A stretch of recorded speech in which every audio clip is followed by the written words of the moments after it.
Olá pessoal, sejam bem-vindos. Na aula anterior, a gente já viu como a teoria do filtro casado nos deu, a gente achou qual que é a resposta ao impulso para o filtro casado e vimos que para ele estar casado com o sinal, ele tem que ter resposta ao impulso invertida e deslocada e atrasada do próprio sinal, né? Então, para entender isso melhor, a gente agora vamos estudar um pouquinho das propriedades do filtro casado e vamos fazer um exercício, tá? Então, o mais legal do resultado do filtro casado é que a relação sinal-ruído de pico do filtro casado, ela vai depender só da energia do sinal e da densidade espectral de ruído branco antes do filtro. Ela não depende, se a gente está usando um filtro casado, ela não depende da resposta espectral do filtro, da resposta ao impulso do filtro. E só depende só do sinal e do ruído, certo? Então, para mostrar isso para vocês, eu vou fazer essa derivação aqui passo a passo com vocês. O que é o G0 de F? Isso aqui, ó, o G0 de F, é a transformada de Fourier da saída do filtro devido ao sinal. O sinal era um sinal G de T, que tinha transformada de Fourier G de F, que está aqui, ó. E aí, o G de F multiplicado pela resposta em frequência H óptima de F, né? A gente tem o G0 de F, que é o que sai do filtro. O que era o H de F que a gente já encontrou no vídeo anterior? Era um K vezes o complexo conjugado de G de F, vezes um termo exponencial, que é um exponencial de menos J2πf tesão. Tá? Aqui tem um tesão, então é um número isso aqui, certo? É um número por quê? Porque ele não varia em relação ao tempo. Então, ele tem um valor, determinado valor. Esse G de F é o mesmo aqui de cima. Simplificando essa forma, o que é o complexo conjugado vezes o G conjugado de F vezes G de F? Ele é o módulo ao quadrado. Então, essa expressão aqui fica K vezes o módulo ao quadrado de G, de F, vezes aquele termo do exponencial. Correto? Se a gente quer mostrar isso no tempo, primeira coisa que a gente tem que fazer a transformada inversa, né? Fazendo a transformada inversa, isso aqui é a expressão da transformada inversa de Fourier. E aí a gente pode substituir o t pelo um tzão. Aqui, ó. Então, onde tinha um tzinho aqui, é substituído por t igual a tzão. E aí, essa exponencial aqui, integrada de menos infinito a infinito, ela vira 1, correto? Que o módulo dela sempre vai ser 1. E aí essa expressão, o G0 de tesão, ela fica K vezes o G de F, módulo do G de F ao quadrado. Tá bom. Pelo teorema da energia, a gente pode afirmar que a energia no espectro, ela tem que ser igual à mesma energia do mesmo sinal no tempo. As representações dele, se está no domínio do tempo ou na frequência, não podem mudar qualquer energia do sinal. Então, a energia do sinal, quando a gente calcula ela no domínio do tempo, tem que ser igual à energia do sinal no domínio da frequência. Integrando o sinal ao quadrado no tempo, tem que ser igual a integral do sinal ao quadrado do tempo, tem que ser igual à integral do módulo ao quadrado na frequência. E aí a gente consegue definir que o G0 de tesão, ele é K vezes a energia do sinal. Já para o ruído, a gente pode substituir a expressão H ótima, aqui, ó, a resposta em frequência do filtro, na expressão do cálculo do valor médio quadrático do ruído, da potência do ruído. Que aqui era N0 sobre 2, que era a densidade espectral de potência, vezes a resposta do módulo ao quadrado da resposta do filtro, né? O N0 ao quadrado sobre 2, vezes esse K que foi elevado ao quadrado, a gente pode jogar para fora. Então fica K ao quadrado vezes N0 sobre 2. E o que sobra ali? O G de F módulo ao quadrado. Por quê? Porque quando a gente elevou também a exponencial ao quadrado, a integral daquilo ali era 1, 1 ao quadrado também dá 1, então some. Né? Então sobra só esse módulo ao quadrado, essa integral do módulo ao quadrado de G de F. Certo. Isso aqui a gente já conhece a expressão dela. Qual que é? Isso aqui a gente não definiu como a energia do sinal? Então, a gente sabe que a energia do ruído, a potência do ruído, tem esse valor, que é K ao quadrado vezes N0E dividido por 2. Calculando a relação sinal-ruído máximo, a gente divide as duas expressões. Dividindo as duas expressões, depois de um monte corta aqui, a relação sinal-ruído máximo vai chegar nessa expressão que é a energia do sinal, E, dividido por N0 sobre 2, que passando 2 para cima, fica 2E sobre N0, certo? Ou seja, a relação sinal-ruído de pico, ela depende da energia do sinal pré-filtro e da densidade espectral de potência do ruído pré-filtro, e não depende mais da resposta do filtro, certo? A gente já tinha visto isso na aula anterior. Então, ou seja, a dependência da forma de onda em relação à entrada G foi completamente eliminado pelo filtro. A gente não depende mais da forma de onda, depende da energia do sinal. Ou seja, se a gente quiser comparar um receptor, o funcionamento de um receptor, quando ele está sujeito à ação de um ruído aditivo gaussiano branco, esse receptor, o que vai importar para ele é simplesmente a energia do sinal.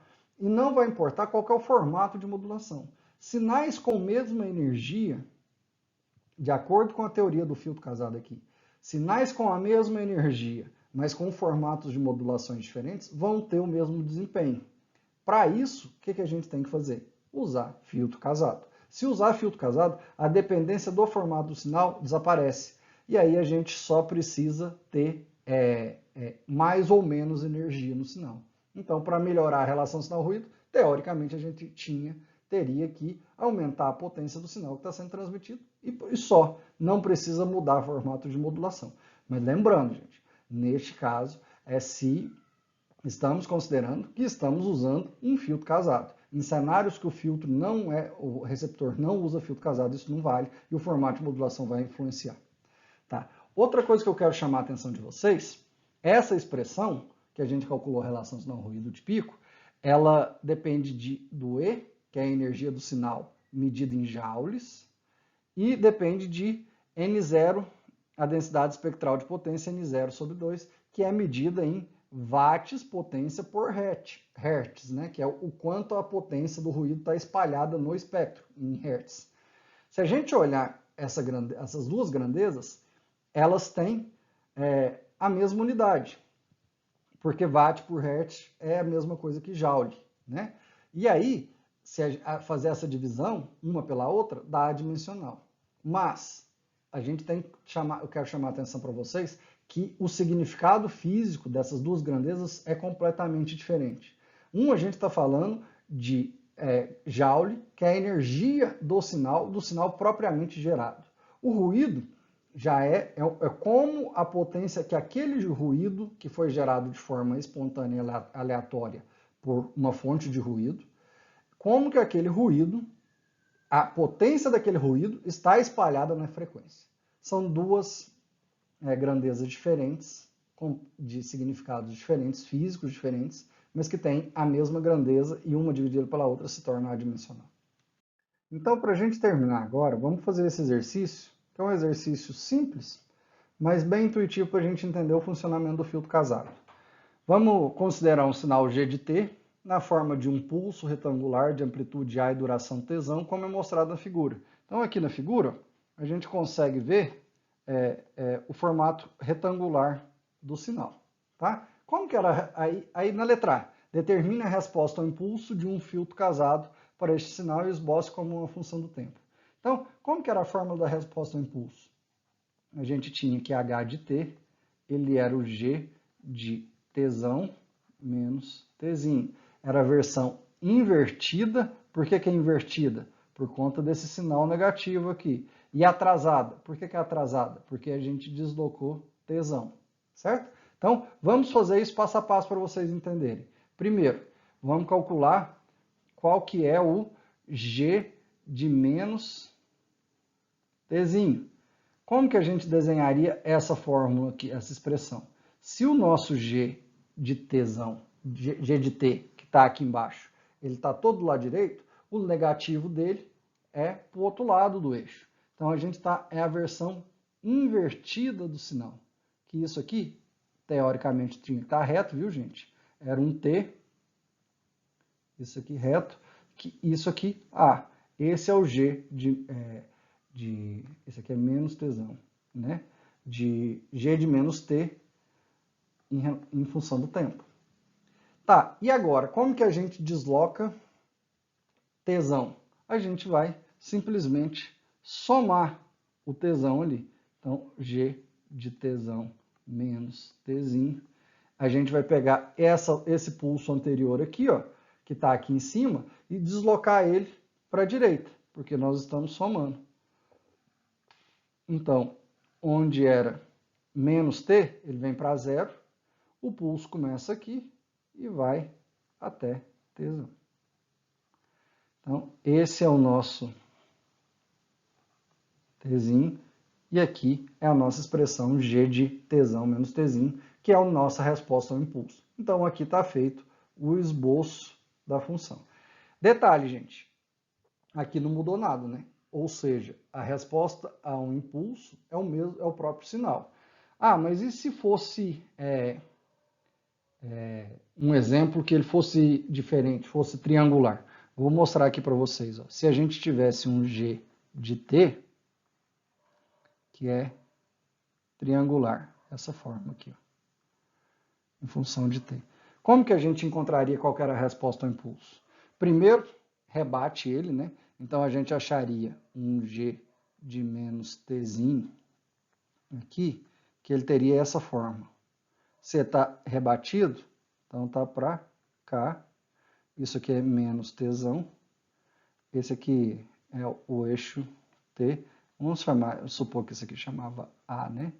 E o último, quando a gente quer deslocar, se a gente quer achar um G de Tzão menos Tzinho, usando essa expressão aqui, ó, isso aqui deslocado, esse ponto de menos T, a gente soma com T vira zero. Então, isso aqui fazia assim, vai até Tzão e termina aqui.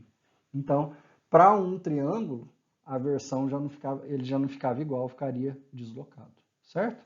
Então, para esse aqui, ó, para cá, a gente acha a resposta ao impulso H de T. Para um triângulo é um exemplo diferente para vocês verem que nem sempre dá igual.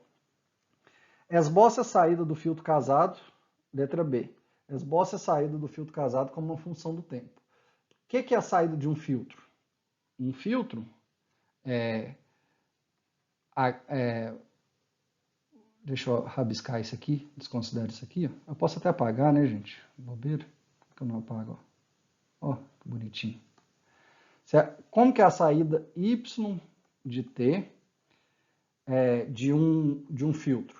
Se a gente tem um filtro aqui, se ele tem uma entrada G de T, convolução com a resposta ao impulso H de T. Né? Então, o que a gente tem que saber para conhecer a saída desse filtro? A gente tem que fazer a convolução entre o sinal G, que está aqui embaixo, e o sinal H de T, que é esse aqui. Ou seja, a convolução entre duas ondas quadradas. Como que faz a convolução? Vocês lembram, né? A gente inverte um deles e passa pelo outro. Então, vamos inverter, por exemplo, o H. Se a gente tem um sinal assim, aí multiplica ele com o outro invertido, aqui, ó. Isso aqui a gente vai sempre deslocando para a direita, vai multiplicando um pelo outro. Então são duas ondas quadradas que a gente vai sempre multiplicando pedaço a pedaço, né? Uma onda vai entrando na outra. Então o resultado dessa convolução aqui, ó, é que à medida que vai aumentando, elas vão crescendo, chega num ponto que é máximo. Qual que é o ponto máximo? Tzão, que é quando ela já deslocou Tzão e as duas ondas estão completamente sobrepostas. E aí, nesse ponto, a integral dessa convolução é máxima. E aí, depois, ela começa a decair. e decai até 2T. Então, essa é a resposta do filtro, da saída do filtro, né? Qual que é o valor disso aqui, ó? Que é a próxima pergunta. Qual que é o valor máximo da saída? O valor máximo aqui, se isso aqui é amplitude A, isso aqui também é amplitude A, isso aqui é amplitude K vezes A, né? Porque aqui, ó, tem um K multiplicando, não esqueçam do K. Então, isso aqui, ó, o valor dessa amplitude aqui, ó, desse ponto, ele é K vezes A de um pulso, vezes A de outro, então K ao quadrado, integrado em todo o período Tzão, né? Vezes Tzão. Esse é o valor dessa expressão aqui, do ponto máximo.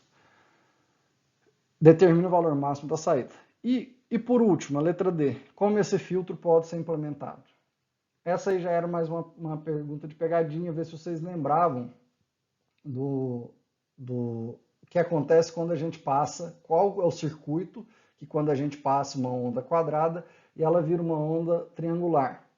Esse circuito, eu não sei se vocês lembram das práticas de eletrônica 2, principalmente, é um circuito integrador, um circuito RC, que é um capacitor que vai carregando, ele carrega enquanto está entrando, né?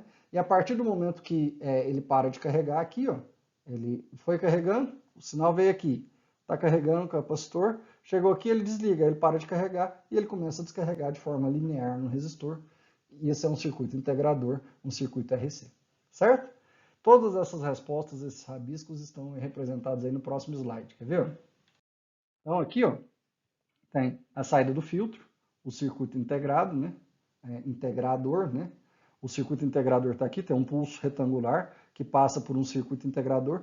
E aí, quando a gente amostra no tempo, a gente vem aqui, ó, nesse ponto máximo aqui, ó, a gente vai e fecha o circuito, ou seja, ele descarrega tudo e dá o curto no capacitor, ele desativa, né? Então, essa é a ideia desse exercício aqui. Esse caso dá para usar o integrador, mas não é sempre que vai ser um integrador não, viu, gente? A maioria das vezes, quando forem outras ondas mais complexas, formatos de modulação mais complexos, a gente vai ter circuitos mais complexos para gerar esse filtro com resposta ao impulso invertido e deslocado do sinal da entrada. Certo? Então, vou encerrar esse vídeo por aqui. Na próxima aula, a gente começa a estudar o teorema de ortogonalização, o método de ortogonalização de Gram-Schmidt, para a gente fazer a decomposição de sinais em bases ortogonais, para depois montar o receptor de correlação. Um abraço e até lá!